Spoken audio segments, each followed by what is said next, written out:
Aujourd'hui, Grand Tourisme est en Côte d'Ivoire, dans la région centrale du pays. C'est ici que se trouve Yamoussoukro, la capitale administrative.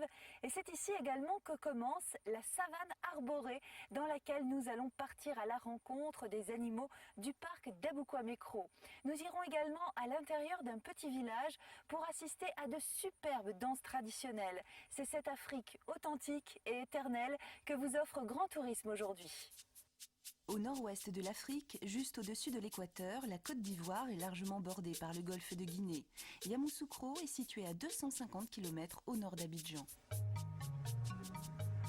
Au cœur du pays baoulé, en pleine brousse, Yamoussoukro n'était qu'un petit village il y a encore quelques décennies. Mais un village qui donna naissance à la grande figure de l'histoire ivoirienne, l'ancien président Félix Houphouët-Boigny.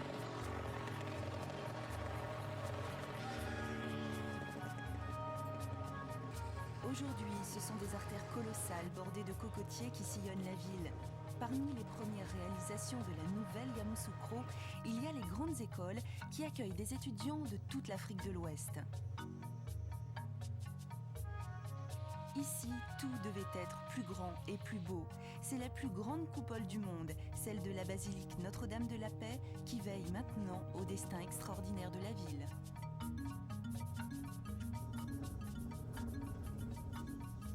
Nous sommes à l'intérieur du parc d'Aboukwamekro, à 1 heure de piste de Yamoussoukro. Cette réserve est très vaste, mais les animaux sont là, quelque part, peut-être tout près. Pour pouvoir les observer réellement, il faut connaître un peu leurs habitudes. C'est pour cette raison que Jean-Yves m'accompagne. Il vient souvent ici organiser des visites. Une seule façon de chasser dans le parc, c'est celle-ci, et j'espère ramener de belles prises.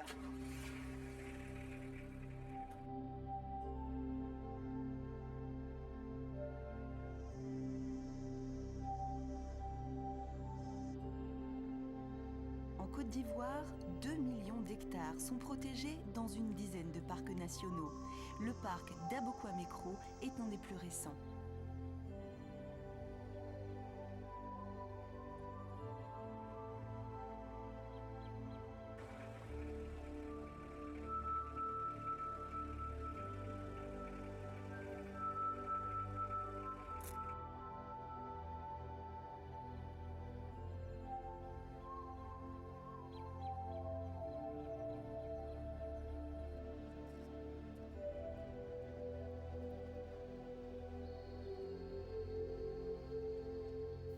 Nathalie là-bas.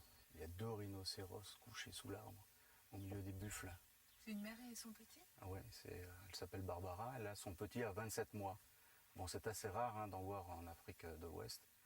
Et on en verra 2 autres plus tard. Il y a encore une femelle et un autre mâle. On ne peut pas trop sortir là. Non, par mesure de sécurité, il est préférable de ne pas sortir, effectivement. Ouais. Et également pour ne pas les déranger. Je vais faire ma photo d'ici. Ouais, là, c'est très bien. Ouais.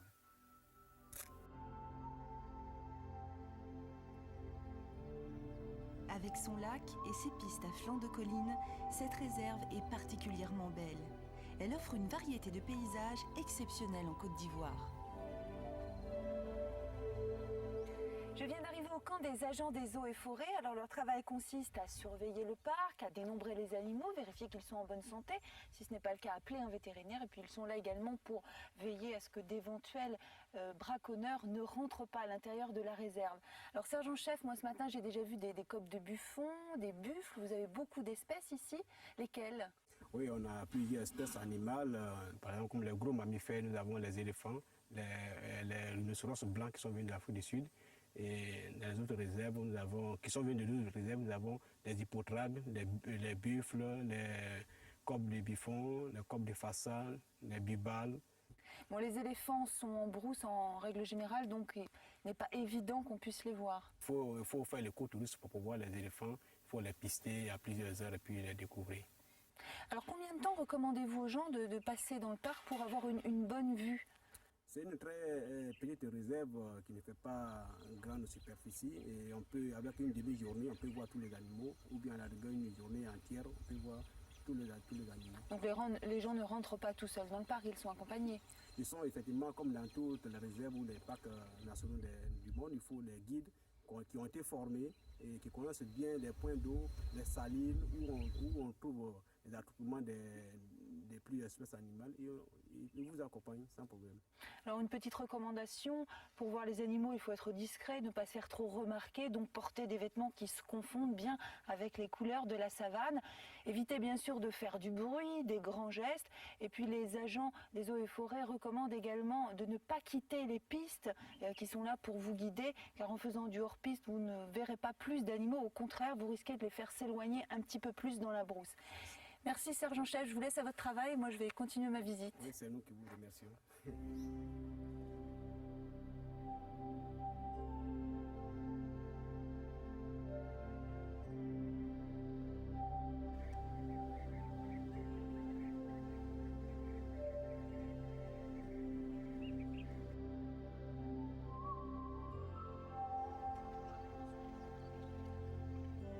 Rouler au pas, s'arrêter, tendre l'oreille et ne plus bouger, la patience finit toujours par être récompensée. Pouvoir observer ou surprendre ces animaux à l'état sauvage donne parfois l'impression de découvrir la vie animale pour la première fois.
Dans ces vastes étendues de savane arborée et de brousse, une multitude de villages représente une soixantaine d'ethnies. Jean-Yves prend la direction du sud-ouest vers le pays Krou qu'il connaît bien.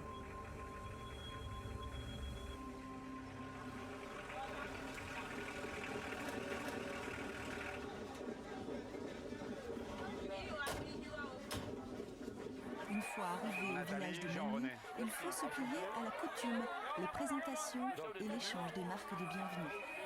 Bonjour chef.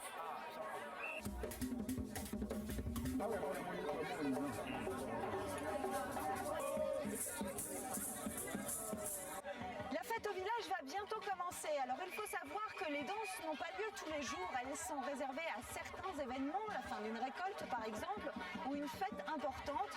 Aujourd'hui, tout le village s'est mobilisé pour nous proposer plusieurs danses, dont une n'a jamais été filmée. C'est la danse des guerriers. Elle n'a plus lieu, bien sûr, aujourd'hui avant les combats, mais plutôt pour honorer une personne âgée décédée au village. Toutes ces danses sont accompagnées par le rythme du tam-tam, un rythme qui a traversé les siècles, mais également les océans, puisqu'aujourd'hui, on retrouve son influence dans pratiquement toutes les musiques. Et l'Afrique s'est souvenue de cela. Fin 98 aura lieu en Côte d'Ivoire, à Abidjan, le premier festival mondial des afro-musiques. Alors plutôt que de vous parler de ces danses, je pense que le mieux c'est d'aller tout de suite les découvrir.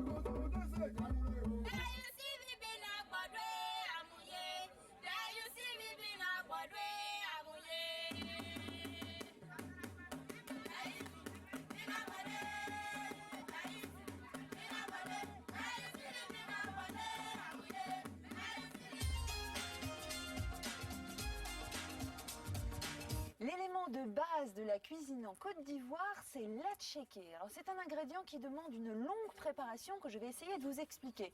C'est un travail réservé aux femmes. Elles vont chercher un tubercule de manioc que l'on trouve un peu partout. Elles enlèvent ensuite avec une petite machette l'écorce, c'est ce que madame est en train de faire actuellement.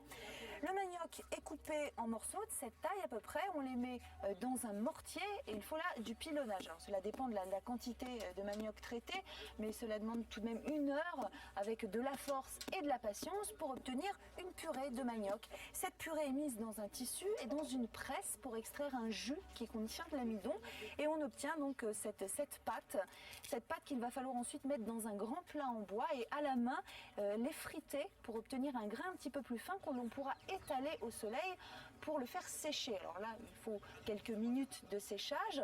On utilise ensuite le vent pour extraire les fibres qui restent de la pâte.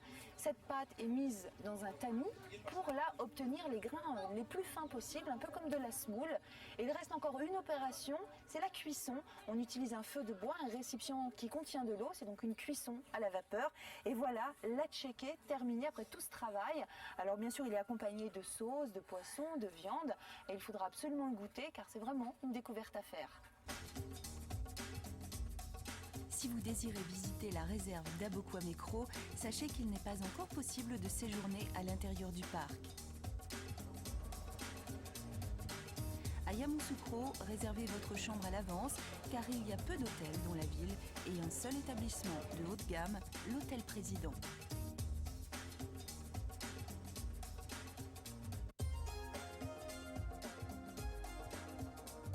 Pour visiter le parc d'Abokwamekro, il faut au minimum une journée en 4x4 et la visite se fait obligatoirement accompagnée d'un guide.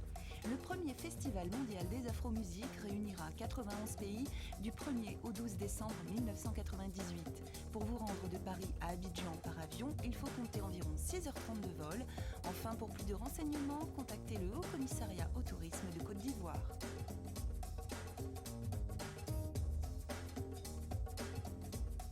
Avec ces quelques clichés, je vais pouvoir me souvenir longtemps de mon séjour en Côte d'Ivoire.